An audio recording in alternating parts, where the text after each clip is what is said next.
Joining us now is Attorney Vicente Hoyas, former President of the Integrated Bar of the Philippines. Attorney, thank you po for joining us.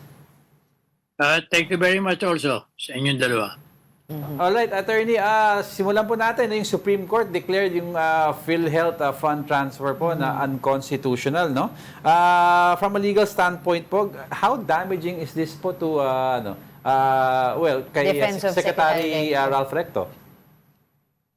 Well, actually, wala namang damage kay kay Secretary Recto.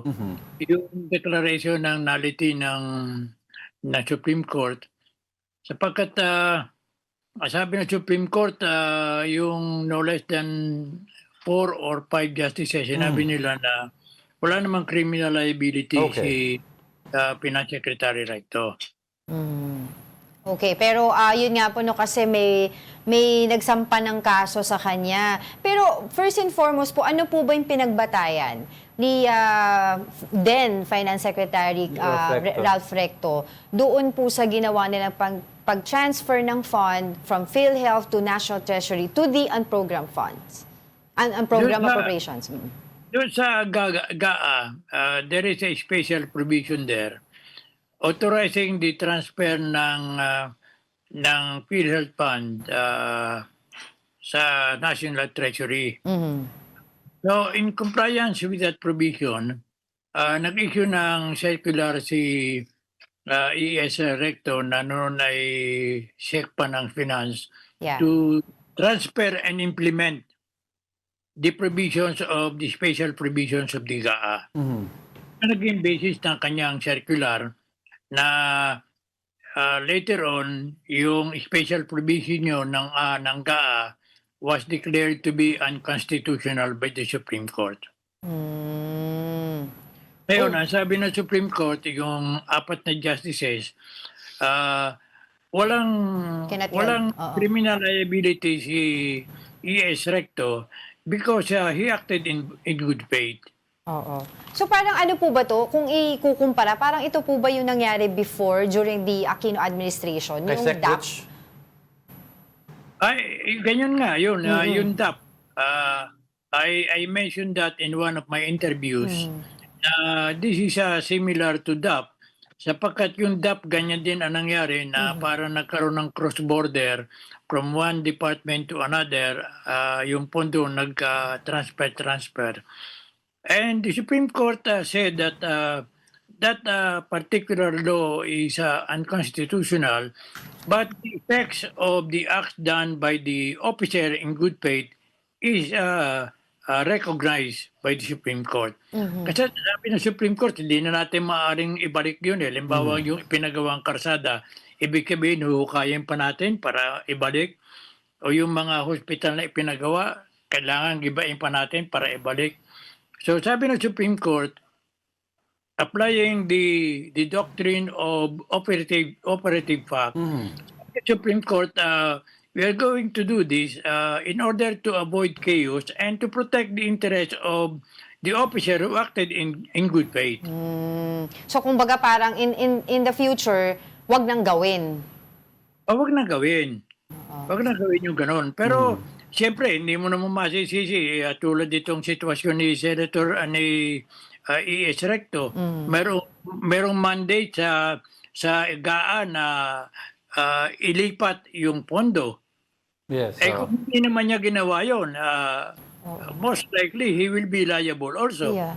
So, Attorney... Sabi nga ni Justice Raul Villanueva ng Supreme Court, kung hindi ginawa ni Finance Secretary Recto, mas baka grabe ang kanyang abutin sapagkat he may be charged for violating a provision of the law. Okay. So, Attorney, moving forward po, after this ruling po, ano po mangyayari if a government agency or a department may savings po or may additional income generated from projects, it stays with the department po? Hindi na dapat ibalik? Hindi, dapat i-order ng Supreme Court, ibalik. Ibabalik yun. Oo, binalik. Ibabalik yun. Actually, ang utos ng Supreme Court, tama po ba, attorney, is through the 2026 budget. Yung pagbalik. Ibabalik yun sa Oo. national, ibabalik yun. Oo. Pero yun nga po, no, syempre kami, hindi naman po kami mga lawyer, pero how do you determine good faith? Diba? Hindi po ba ito parang technical malversation? Oo. Hindi, kasi ibig sabihin na ang sitwasyon natin ngayon ay dapat bang usigin si Finance Secretary Rector, now DES, simply because he transferred the fund pursuant to a provision of the GAA. So apparently he acted in good faith. And nobody can be liable if he acted in good faith under our system of government. More especially under our penal statutes. Pero yun nga po, no, kasi kinuha nila, sabi daw po, there's an excess fund sa PhilHealth. Pero in the first place, ang usap-usapan din po nung pumutok itong balita na to, may totoo po bang may excess funds ang PhilHealth? Ang dami po nila mga backlog sa bayarin sa mga ospital, tapos expansion ng mga dapat health case rates, di ba, etc. Well, I suppose the congressman who passed the GAA must have been aware for them to say na mayroon po bang pondo ito? Mayroon pagkukunan ba ng pondo nito? Otherwise, the senators and the congressmen should not have passed the GAA and inserted that special provisions. Dapat kung mayroong pananagutan, yung Kongreso, sapagkat sila ang naglagay yung insertion na yun. That's right. Okay. Alright. And of course... Otherwise, kung wala yung insertion na yun, hindi naman mag-i-implement si Finance Secretary Recto. So, paano po yun? Kumbaga, there are a lot of people, may group of people po na nagsampa ng kaso laban sa kanya, one of which is technical malversation. So, if ever po, parang medyo malabo po ba yung kaso na yun, pertaining to what you have said na he acted on good faith, etc.?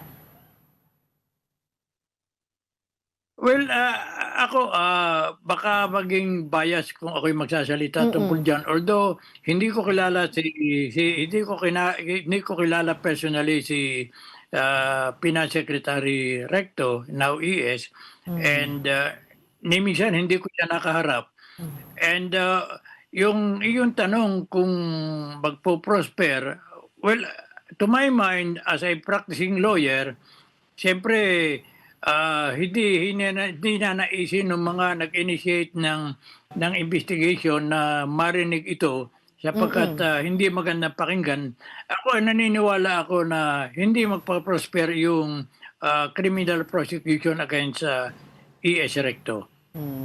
Because nga, tumatalima siya doon sa parang yung sinabi po ninyo kanina na there's a special provision, di ba po, doon sa, tama po ba yan, appropriations? Oo. Sa GAA. Sa GAA. Doon niya binase yung paglipat ng pera. Doon niya binase yan ang paglipat ng pera. So in other words, he acted in good faith. But in the future, ano po gagawin natin para po hindi na po maulit ito? Should there be a new form of management or process, of course, sa PhilHealth and other agencies of the government? Well, we might as well ask Congress not to make that kind of insertion or special provision. Kasi sa kanila nag-originate yun eh. Ang executive naman tumatanggap lang eh ng kung ano ang inilalagay ng mga congressman, senator doon sa batas. Okay. So yung pera po na kinuha sa PhilHealth, dinala sa National Treasury, tapos nilagay sa program appropriation, ginamit din po ito sa health sector, di ba po? Pero eventually may ibang portion doon sa infrastructure. Merong portion doon na ginamit sa infrastructure, meron yata ang portion ng PhilHealth. Pero doon sa mga bagay na yon sinasabi nga doon sa decision ng Supreme Court doon sa DAP case na those are effects.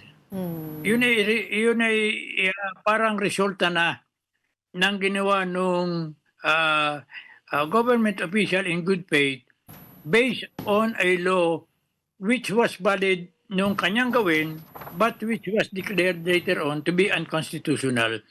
But the Supreme Court recognized the effects ng ginawang yun.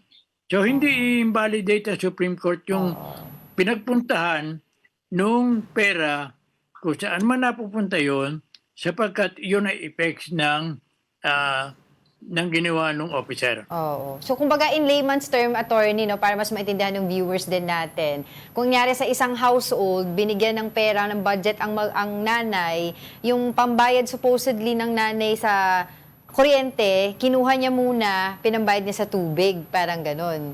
O she acted on good faith na ununa ko muna, pero dun pa rin naman sa household yung pambayad. Parang ganon po ba? Tama yung sinabi mo. Para po mas maintindihan ng ating mga kababayan. But on that note, maraming salamat po sa inyong explanation, sa inyong insights. And we do hope to invite you again on other matters. Maraming salamat po sa inyong oras. Very, very much, Willie. Thank you very much. Opo, Attorney Vicente Hoyas, former President of the Integrated Bar of the Philippines.